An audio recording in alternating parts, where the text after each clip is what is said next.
नमो किसान महासन्मान योजनेचा हप्ता जमा होणार आहे। शिर्डीमध्ये पंतप्रधान नरेंद्र मोदी यांच्या हस्ते वितरण देखील होईल। पीएम किसान योजनेचा हप्ता जमा होणार आहे। राज्यातील 92,71,000 शेतकऱ्यांना याचा लाभ मिळणार आहे।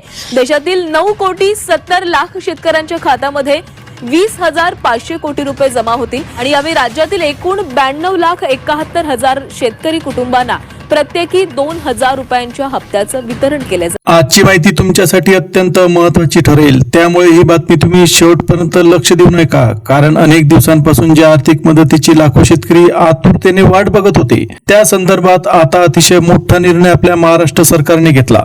या निर्णयामुळे आपल्या राज्यातील असंख्य शेतकरी कुटुंबांना अतिशय मोठा दिलासा मिळणार अशी चिन्ह आपल्याला दिसत आहेत। आता सर्वात महत्त्वाची अपडेट तुम्ही नीट समजून घ्या। सरकारने नमो शेतकरी महासन्मान निधी योजनेचा 9वा हप्ता आणि पीएम किसान योजनेचा 23वा हप्ता यांच्या वितरणाची प्रक्रिया पुढे नेण्याचा महत्त्वाचा निर्णय घेतला। खरीप हंगामाच्या पार्श्वभूमीवर ही मदत अनेक शेतकऱ्यांसाठी अतिशय मोठा आधार ठरू शकते। आता एक अत्यंत महत्त्वाची गोष्ट सुद्धा समजून घ्या। पीएम किसान योजनेअंतर्गत पात्र शेतकऱ्यांना वर्षभरात 6,000 रुपयांची मदत मिळते आणि तशीच मदत नमो शेतकरी महासन्मान निधी योजनेतून सुद्धा 6,000 रुपयांची वार्षिक मदत मिळते। म्हणजे जर दोन्ही योजनांचा आपण विचार केला तर दोन्ही योजनांमधून पात्र शेतकऱ्यांना दरवर्षी 12,000 रुपये मिळतात। गेल्या काही काळापासून 9व्या हप्त्याबद्दल सातत्याने उलटसुलट चर्चा सुरू होती, मात्र काही प्रशासकीय प्रक्रिया आणि आवश्यक मंजुरी पूर्ण होणं बाकी असल्यामुळे निधी वितरण पुढे ढकलले गेलं।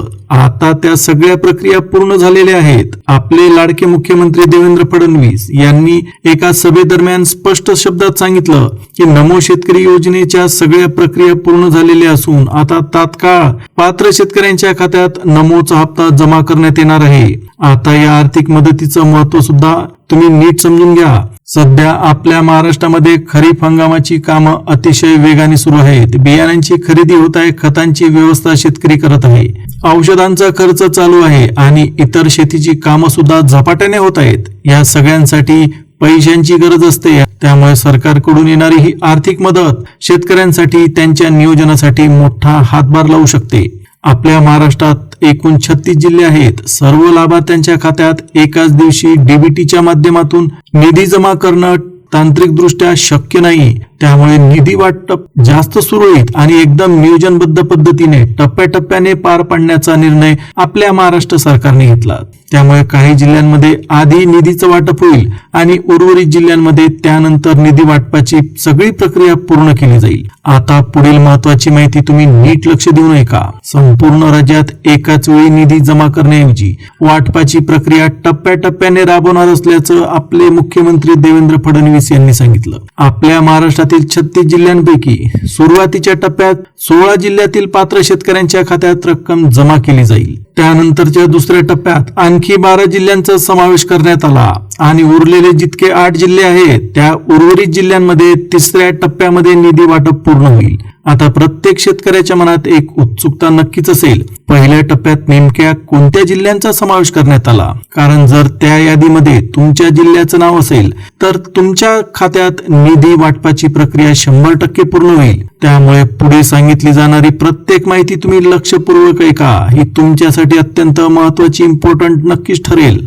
आता पहिल्या टप्प्यात कोणत्या जिल्ह्यांचा समावेश करण्यात आला यांची आपण डिटेलमध्ये माहिती घेऊ। त्यासोबत निधी वाटपाला कोणत्या जिल्ह्यात गती मिळत आहे, लाभार्थ्यांनी कोणत्या कोणत्या गोष्टींचा विचार करावा, कोणते डॉक्युमेंट्स तयार ठेवावे, त्याच पद्धतीने कोणत्या प्रक्रिया पूर्ण असणं त्यांच्यासाठी आवश्यक आहे, या सगळ्याच गोष्टी आपण आता पुढे समजून घेणार आहोत। त्यामुळे व्हिडिओ तुम्ही शेवटपर्यंत नक्की बघा शेतकरी बांधवांनो। आता पहिल्या टप्प्याशी संबंधित अत्यंत महत्त्वाची अपडेट पुढे आली। सगळ्यात आधी लाभ मिळणाऱ्या जिल्ह्यांची यादी आपल्या कृषी विभागाने सार्वजनिक केलेली आहे। त्यामुळे पुढील काही क्षण तुमच्यासाठी अत्यंत महत्त्वाचे ठरतील, कारण याच यादीमध्ये जर तुमच्या जिल्ह्याचा समावेश असेल तर तुम्ही निश्चिंत व्हा, दोन्ही योजनांचा निधी 100% तुमच्या खात्यात जमा होईल। आता पहिल्या टप्प्यात ज्या जिल्ह्याचं नाव सगळ्यात आधी घेण्यात आलं तो जिल्हा आहे चंद्रपूर जिल्हा। या जिल्ह्यातील पात्र लाभार्थ्यांच्या खात्यात एकत्रितपणे 4,000 रुपये जमा करण्यात येणार आहेत. संबंधित बँकांकडे लाभार्थ्यांची माहिती सुद्धा पाठवण्यात आलेली आहे. त्यामुळे निधीच्या वाटपाला अतिशय गती मिळाली. आता अनेक शेतकऱ्यांच्या मनात गेल्या काही दिवसांपासून एकच प्रश्न होता, 9वा हप्ता इतका उशिरा का मिळत आहे? यामागची मुख्य कारण म्हणजे काही आवश्यक प्रशासकीय प्रक्रिया आणि त्यासोबतच आपल्या महाराष्ट्र सरकारची अंतिम मंजुरी होणं बाकी होतं. आता त्या सर्व टप्प्यांची पूर्तता झालेली आहे. आपल्या महाराष्ट्र सरकारने निधीच्या वाटपाला हिरवा कंदील दिलेला आहे. त्यामुळे रखडलेली आर्थिक मदत आता पात्र लाभार्थ्यांच्या खात्यात थेट जमा होण्याचा मार्ग पूर्णपणे मोकळा झाला. यावेळी घेतलेला निर्णय खरीप हंगाम लक्षात घेऊन करण्यात आल्याचं सांगण्यात आलंय. कारण शेतीसाठी लागणाऱ्या बियाणांचा खर्च वाढला आहे. खतं आणि औषधांवर सुद्धा जास्त खर्च करावा लागतोय.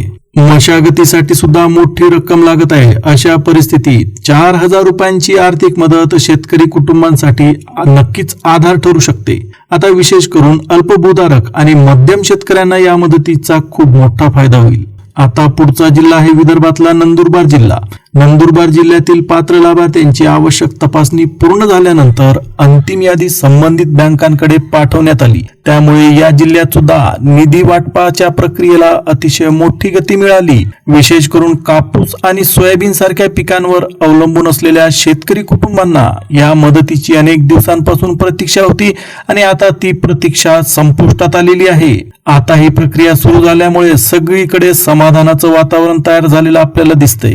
सरकारकडून दिली जाणारी ही रक्कम केवळ आर्थिक मदत म्हणून पाहण्यापेक्षा शेतीच्या हंगामात उभा राहणारा खर्च कमी करण्यासाठी नक्कीच मोठा आधार ठरेल. अनेक शेतकऱ्यांना पेरणीच्या काळात बियाणं, खतं, औषधी आणि मशागतीसाठी कर्ज घ्यावं लागतं. अशा वेळी ही मदत थेट बँक खात्यात जमा झाल्यामुळे त्यांचा आर्थिक ताण काही प्रमाणात तरी नक्कीच कमी होईल. त्यानंतरचा आपला जिल्हा आहे पुणे जिल्हा. पुणे जिल्ह्यातील पात्र लाभार्थ्यांसाठी डीबीटीच्या माध्यमातून निधी वाटपाची प्रक्रिया सुरू झालेली आहे. त्यामुळे आता कोणत्याही मध्यस्थाशिवाय पात्र शेतकऱ्यांच्या खात्यात थेट रक्कम जमा केली जात आहे. आता या पद्धतीमुळे म्हणजे डीबीटीमुळे जितकेही आर्थिक व्यवहार होतात ते सगळे सुरक्षित आणि पूर्णपणे पारदर्शक असतात. शेतकरी बांधवांनो, आता पुढे ज्या जिल्ह्यांची माहिती समोर येणार आहे ती सुद्धा तितकीच महत्वाची आहे. कारण या जिल्ह्यांमधील हजारो लाभार्थी अनेक दिवसांपासून आर्थिक मदतीची वाट बघत होते. आता त्या जिल्ह्यांसाठी सुद्धा निधी वाटपाची प्रक्रिया पुढे नेण्यास मंजुरी मिळाली. त्यामुळे पुढचा जिल्हा कोणता आहे हे लक्ष देऊन ऐका. विदर्भातल्या यवतमाळ जिल्ह्याचा समावेश आपल्या सरकारने पहिल्या टप्प्यातल्या यादीत केला. या जिल्ह्यातील पात्र लाभार्थ्यांची आवश्यक तपासणी पूर्ण झाल्यानंतर 4,000 रुपयांचा निधी त्यांच्या खात्यात थेट जमा करण्यात येईल. विशेष करून बागायती शेती करणारे, त्याच पद्धतीने जिरायती शेती करणारे दोन्ही प्रकारचे शेतकरी या लाभासाठी विचारात घेण्यात आले आहेत. त्यामुळे यवतमाळ जिल्ह्यातील हजारो शेतकरी कुटुंबांना नक्कीच मोठा आधार मिळेल. आता पुढचा जिल्हा आहे अहमदनगर जिल्हा. संबंधित विभागाने पात्र लाभार्थ्यांची अंतिम यादी तयार केलेली असून निधी वाटपासाठी आवश्यक सूचना सुद्धा बँकांना पाठवल्या आहेत.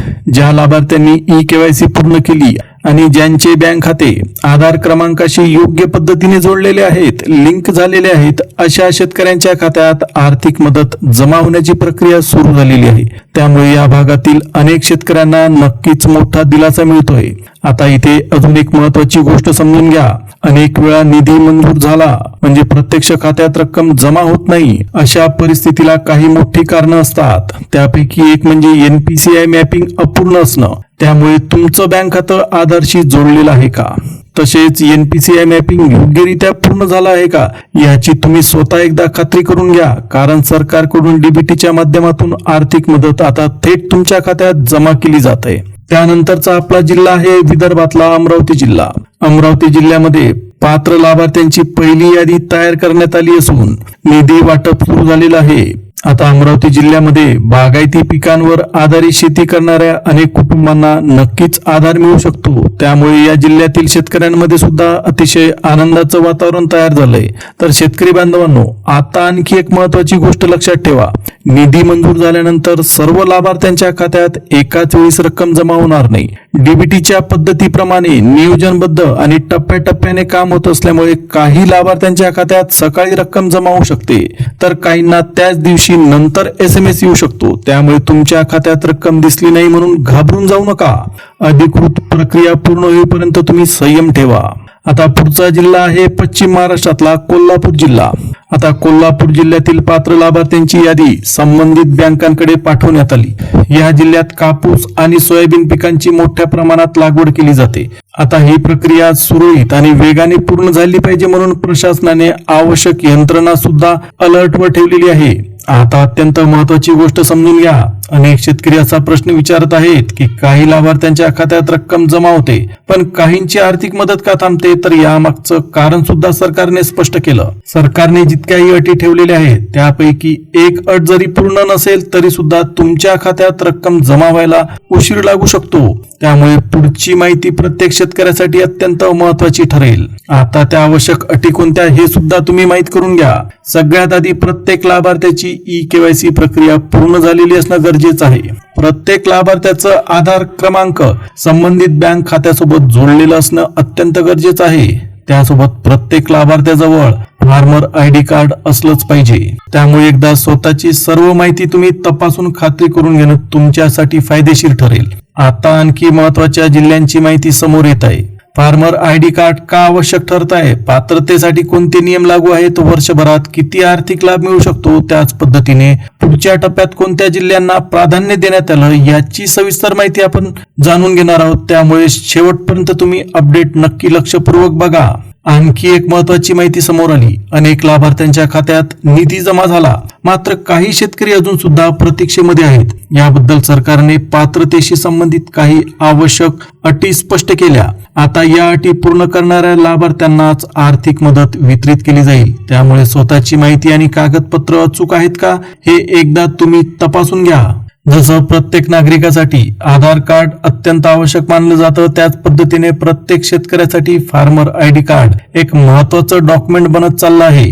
जमिनीच्या नोंदी, आधार माहिती, बँक खात्याचे तपशील आणि वेगवेगळ्या शासकीय योजनांची माहिती एकाच सिस्टीममध्ये जोडण्यासाठी या फार्मर ID कार्डचा उपयोग केला जातो. त्यामुळे अजूनही ज्यांनी फार्मर ID कार्ड काढलेलं नसेल त्यांनी तात्काळ ते कार्ड काढून घ्यावं. शेतकऱ्यांसाठी सुरू असलेल्या 2 महत्वाच्या योजनांमधून वर्षभरात मोठी आर्थिक मदत दिली जात आहे. PM किसान आणि नमो शेतकरी या दोन्ही योजना शेतकऱ्यांसाठी अक्षरशः वरदान ठरलेले आहेत. वर्षभरात दोन्ही योजनांचे 12,000 रुपये पात्र शेतकऱ्यांच्या खात्यात तात्काळ जमा होतात. आता या ठिकाणी अजून एक गोष्ट लक्षात ठेवा. केवळ योजनेमध्ये तुमचं नाव असेल तर ते पुरेसं नाही. लाभ खात्यात जमा होण्यासाठी काही प्रक्रिया सुद्धा अत्यंत महत्वाच्या असतात. त्यामध्ये ई-केवायसी पूर्ण असणं, आधार क्रमांक बँक खात्याशी जोडलेला असणं, NPCI मॅपिंग योग्यरित्या झालेलं असणं, तुमचं बँक खातं सक्रिय असलं पाहिजे, तुमच्याजवळ फार्मर ID कार्ड अपडेट असलं पाहिजे. या सगळ्या गोष्टी जर व्यवस्थित असतील तर तुम्हाला टेन्शन घ्यायची गरज नाही. आता ज्या जिल्ह्यांचा पहिल्या टप्प्यात समावेश झालेला नाही त्या शेतकरी बांधवांसाठी सुद्धा महत्वाची माहिती पुढे येत आहे. आपल्या राज्यातील 36 जिल्ह्यातील पात्र लाभार्थ्यांपर्यंत निधी पोहोचवण्यासाठी टप्प्याटप्प्याने प्रक्रिया राबवली जात आहे. सध्या खरीप हंगाम सुरू असल्यामुळे या आर्थिक मदतीचं महत्व वाढलेलं आहे. बियाण्यांची खरेदी, खतांची व्यवस्था, औषधांचा खर्च आणि शेतीशी संबंधित इतर आवश्यक कामांसाठी रक्कम नक्कीच उपयोगी पडू शकते. आता पुढे आणखी महत्वाची माहिती तुम्ही जाणून घ्या. कोणत्या लाभार्थ्यांना प्राधान्याने निधी दिला जात आहे, स्वतःचं नाव लाभार्थी यादीमध्ये कसं तपासायचं, तसेच निधी खात्यात जमा झाला आहे का नाही हे मोबाईलच्या माध्यमातून कसं पाहायचं याची सविस्तर माहिती आपण पुढच्या भागात समजून घेऊ. त्यामुळे शेवटपर्यंत लक्ष देऊन माहिती नीट ऐका. आता प्रत्येकाच्या मनातील सर्वात मोठा प्रश्न, तुमचं नाव लाभार्थी यादीमध्ये आहे का? कारण निधी मंजूर झाला असला तरी सुद्धा अंतिम यादीमध्ये नाव नसेल तर आर्थिक मदत खात्यात जमा होऊ शकत नाही. त्यामुळे ही माहिती तुम्ही काळजीपूर्वक समजून घ्या. कारण कागदपत्रांमधील किंवा नोंदीमधील एखादी छोटीशी चूक सुद्धा तुमचा 4,000 रुपयांचा हप्ता अडवू शकते. त्यामुळे शेतकरी बांधवांनो, तुम्ही ई-केवायसी पूर्ण करून घ्या. फार्मर ID कार्ड तयार करा. NPCI मॅपिंग झालेलं आहे का एकदा चेक करा. तुमचं आधार कार्ड बँक खात्यासोबत लिंक आहे का हे तपासून बघा. जर सगळ्या गोष्टी व्यवस्थित असतील तर मात्र तुम्ही निश्चिंत व्हा. 100% तुमच्या खात्यात 4,000 रुपये जमा होतील. आता शेवटी तुमच्यासाठी एक छोटीशी विनंती, व्हिडिओ आवडला असेल तर व्हिडिओला लाईक द्या, चॅनलला सबस्क्राईब करा, जवळच असलेल्या बेल नोटिफिकेशनला ऑलवर सेट करा. आता आपण पुन्हा भेटूया एका नवीन अपडेटसह, नवीन माहितीसह. तोपर्यंत धन्यवाद.